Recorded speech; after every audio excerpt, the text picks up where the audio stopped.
അലൈഹി വസല്ലം അള്ളാഹുവിൻ്റെ റസൂലിനെ ഞാൻ കണ്ടു.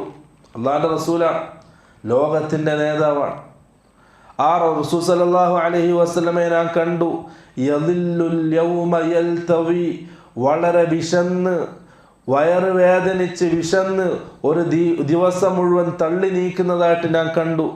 മാ യജിദു ദഖ്ലൻ യംലഉ ബിഹി ബത്നഹ്, അള്ളാഹുവിൻ്റെ റസൂലിൻ്റെ വയറ് നിറക്കാൻ ഒരു കെട്ട കാരക്ക പോലും ലഭിക്കാതെ പ്രയാസപ്പെടുന്ന റസൂലിനെ ഞാൻ കണ്ടിട്ടുണ്ട്.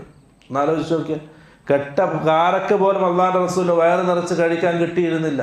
അങ്ങനെ വിശപ്പ് സഹിച്ച് ജീവിക്കുന്ന റസൂലിനെ ഞാൻ കണ്ടിട്ടുണ്ടെന്ന് ഉമർ ഇബ്നു ഖത്താബ് റളിയല്ലാഹു അൻഹു, അബ്ദുല്ലാഹ് ഇബ്നു അബ്ബാസ് റളിയല്ലാഹു അൻഹു ധരിക്കുന്ന ഹദീസിൽ കാണാം, കാന റസൂലുള്ളാഹി സ്വല്ലല്ലാഹു അലൈഹി വസല്ലം യബീതുൽ ലയാലി അൽ മുതതാബിഅ, തുടർച്ചയായ രാത്രികൾ അല്ലാഹുവിൻ്റെ റസൂൽ സ്വല്ലല്ലാഹു അലൈഹി വസല്ലം തള്ളി നീക്കുമായിരുന്നു.